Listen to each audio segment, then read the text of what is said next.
Hello दोस्तों, स्वागत है आपका हमारे यूट्यूब चैनल ज्वाइन स्टडी पर। तो बहुत बहुत स्वागत है आप सभी का। आज का हमारा टॉपिक है भारत का विधि आयोग जो भारतीय विधि आयोग है, जो मूल विधि के अधीन ही है। तो आज इस टॉपिक क्लियर करेंगे, जिसमें से अधिकांश जो है एक दो क्वेश्चन एसआई यूपीएसआई में आते हैं। तो आज इसी टॉपिक को हम क्लियर करेंगे। इससे पहले मैंने मूल विधि का एक टॉपिक लिया था, प्रथम टॉपिक, जिसमें कुछ दो चार बातें कहीं टॉपिक क्लियर किए थे। आज वैसे ही आज का टॉपिक हमारा भारतीय विधि आयोग है। भारतीय विधि आयोग से संबंधित की क्या क्या चीज़ें हैं इसमें, उससे हम डिस्कस करेंगे। तो चलिए वीडियो स्टार्ट करते हैं।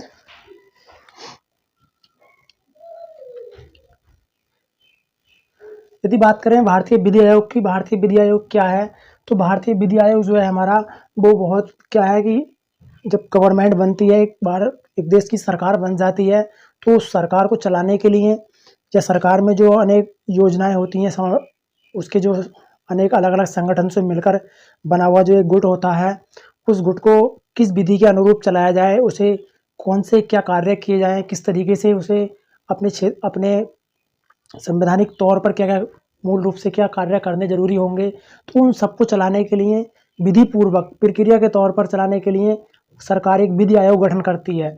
विधि आयोग का गठन करती है, जो उसका कार्य जो होता है विधि आयोग का, वो बहुत ही महत्वपूर्ण सुझाव देने के लिए सरकार उनका गठन करती है, जिसको हम क्या कहते हैं, लॉ कमीशन कहते हैं, यानी विधि आयोग। यदि इसकी बात करें तो ये विधि आयोग जो था, अभी तक जो है हमारे भारत में 21 विधि आयोग बनाए गए हैं, 21 विधि आयोग बन चुके हैं, जिसमें से 21वां जो विधि आयोग है, 21वें का जो कार्यकाल था, वो सन 2018 तक था। तो इनके अलग अलग समय, अधिकांश 1 से 1 वर्ष, 2 वर्ष या 3 वर्ष या इससे अधिक वर्ष के लिए भी विधि आयोग बना रहता है। वो कुछ व्यक्तियों की, सदस्यों की समिति बनती है, जो गवर्नमेंट को सुझाव देती है कि आप इस तरीके से, इस प्रक्रिया के अनुरूप चलना पड़ेगा। चलिए, तो वैसे ही 21वां आयोग क्या था, उसका कार्यकाल था 2018 तक। लेकिन अगर बात करें इसके अध्यक्ष की, तो इसके जो अध्यक्ष थे वो न्यायमूर्ति बलबीर सिंह थे, जो 2018 के लिए लागू किया गया था। उसके जो आयोग अध्यक्ष थे वो न्यायमूर्ति बलबीर सिंह थे। ये ध्यान रखिएगा। ये 2018 का जो एसआई का एग्ज़ाम था, उसमें ये क्वेश्चन आया भी था कि 21वें कार्यकाल, यानी कि भारतीय विधि आयोग के 21वें का कार्यकाल 2018 था, तो उसके अध्यक्ष कौन थे, ये क्वेश्चन आया था। ऐसे ही यदि बात करें इसके थोड़े इतिहास की, तो इसकी जो प्रथम 5 विधि आयोग हैं, तो उन 5 विधि आयोगों में जो पहला प्रथम विधि आयोग था हमारा, 1833 का चार्टर एक्ट के अनुरूप विधि आयोग बनाया गया, जो पूर्ण रूप से अंग्रेज गवर्नमेंट के अधीन था, यानी कि ईस्ट इंडिया कंपनी के अधीन था, जो ईस्ट इंडिया कंपनी थी। और इसकी जो लागू किया गया था, इसे जो पूर्ण रूप से बनाया गया था, वो 1834 में इसको लागू कर दिया गया था, जबकि बनाया गया था 1833 चार्टर एक्ट के अनुरूप। इसके जो अध्यक्ष थे, यानी कि प्रथम विधि आयोग के जो अध्यक्ष थे, वो कौन थे, लॉर्ड मैकाले थे। इसके साथ साथ 3 अन्य सदस्य भी थे। इसके साथ साथ कौन थे, 3 अन्य सदस्य भी थे। लेकिन इसका कार्य क्या था, ये क्यों बनाया गया था, विधि आयोग जो बनाया गया था, वो विधि विषय की जो विधि आयोग रहेगा, विधि में जो विषय रहेंगे, उन विषय की जांच करने के लिए समिति बनाई गई थी। तो उन विषय की जांच करेगी, और साथ साथ ही कि पूरे देश में जो धर्म प्रक्रिया चल रही है, अलग अलग जातीय धर्म विरोध या किस तरीके से कार्य चलने हैं उसमें, तो उनकी जांच के लिए यह आयोग बनाया गया था।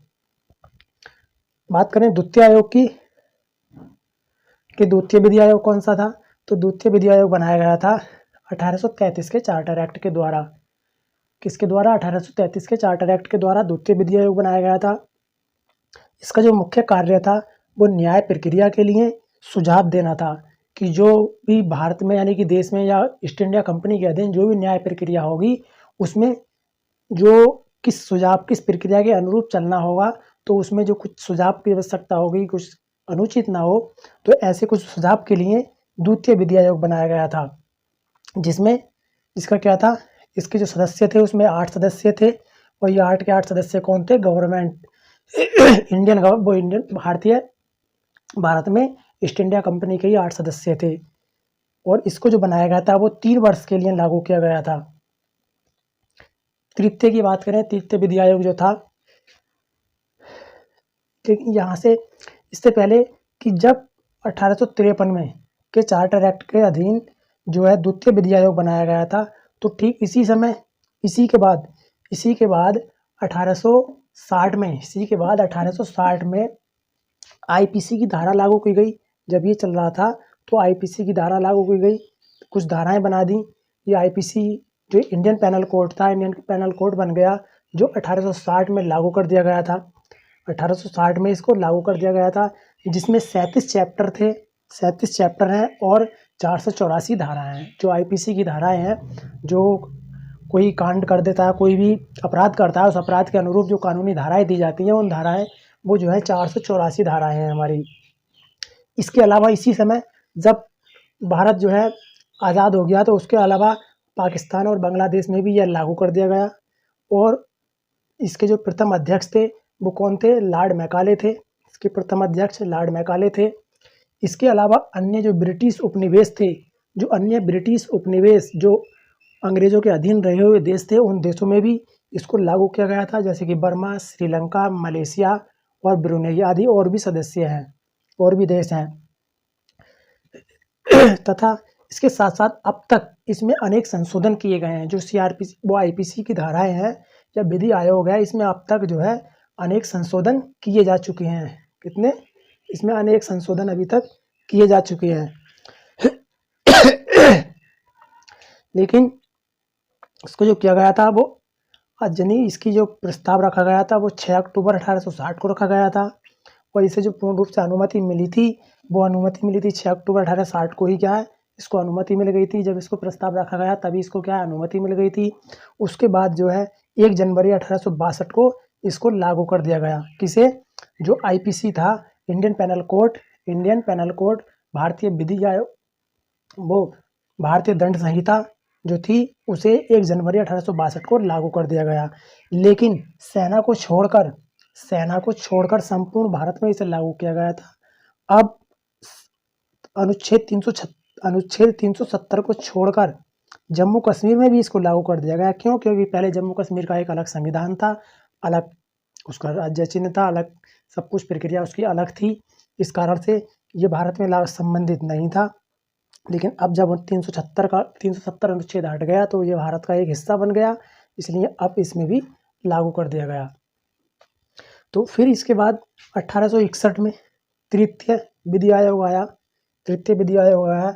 इसके आने का कारण था मौलिक दीवानी। इसके आने का कारण था कि मौलिक दीवानी के जो मौलिक कारण थे, मौलिक कर्तव्य थे व्यक्तियों के, उन कर्तव्यों का क्या हनन हो रहा है, उनकी जांच करने के लिए तृतीय विधि आयोग लागू किया गया। उसके बाद आया चौथा विधि आयोग। कि चतुर्थ विधि आयोग की बात करें तो ये बिटली स्टोक्स के द्वारा लाया गया था। अंग्रेज गवर्नर था एक, बिटली स्टोक्स के द्वारा लाया गया था सन 1869 ईस्वी में। इसके बाद पंचम विधि आयोग आया। कि पंचम विधि आयोग जो सबसे महत्वपूर्ण विधि आयोग है।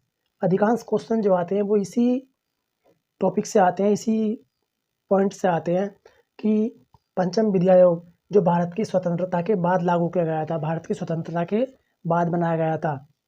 तो पंचम विधि आयोग बनाया गया था 4 अगस्त 1955 को। 4 अगस्त 1955 को इसको लागू किया गया था, जब भारत पूर्ण रूप से स्वतंत्र था। लेकिन इसका कार्य क्या था? इसके मुख्य अध्यक्ष कौन थे? तो इसके जो अध्यक्ष थे, इसके अध्यक्ष बने हुए थे मोतीलाल चिमणलाल सेटलन। इसके साथ साथ अन्य 10 सदस्य और भी थे। जो इसका कार्य था इस विधि आयोग का जो मुख्य कार्य था वो भारत का नवनिर्माण और भारत में संशोधन। इसका जो मुख्य कार्य था पंचम विधि आयोग का, जो स्वतंत्रता के बाद बना था, कि भारत का नवनिर्माण के नए तरीके से कैसे भारत में अनेक क्षेत्रों में अनेक चीज़ों का निर्माण किया जाएगा, तो उसके बारे में जो सुझाव दिए जाएंगे। वो कौन सा विधि आयोग था? वो 5वां विधि आयोग था, जिसके द्वारा भारत का नवनिर्माण हुआ और भारत में अनेक संशोधन भी हुए। चाहे वो विधि आयोग से संबंधित है, किसी भी क्षेत्र में संशोधन की बात थी तो उनकी जो जांच होती थी वो किसके द्वारा थी? पंचम आयोग के द्वारा। और इसका एक मुख्य कार्य था कि यह न्याय शासन किस प्रक्रिया से चलाया गया। तो न्याय शासन की जो प्रक्रिया बनी वो पंचम आयोग के द्वारा ही बनी थी। और प्रमुख केंद्रीय विधियों का परीक्षण भी किया गया। जो केंद्रीय विधि पूरे भारत के अधीन जो क्षेत्रीय विधि बनी हुई थी, वो सब पंचम विधि आयोग के द्वारा ही बनी हुई थी। तो चलिए यहीं तक, ये था हमारा भारतीय विधि आयोग का टॉपिक। भारतीय विधि आयोग से हमने जो मुख्य बातें थी वो बातें ली, जो अधिकांश इसमें से क्वेश्चन 1-2 क्वेश्चन इसमें से आता है। तो ये विधि टॉपिक था। इसी तरीके से और भी आगे टॉपिक लेंगे भारतीय मूल विधि से ही और भारतीय विधि आयोग से।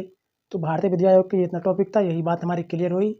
ऐसे ही हमारे साथ जुड़े रहिएगा, ऐसे ही एक से एक टॉपिक, नए से नया टॉपिक लेकर आएंगे यूपीएसआई के लिए, जो कंप्लीट कंटेंट होगा, एकदम टॉप कंटेंट होगा, एक से एक बेस्ट टॉपिक होगा, जिससे अधिकांश क्वेश्चन पूछे जाते हैं।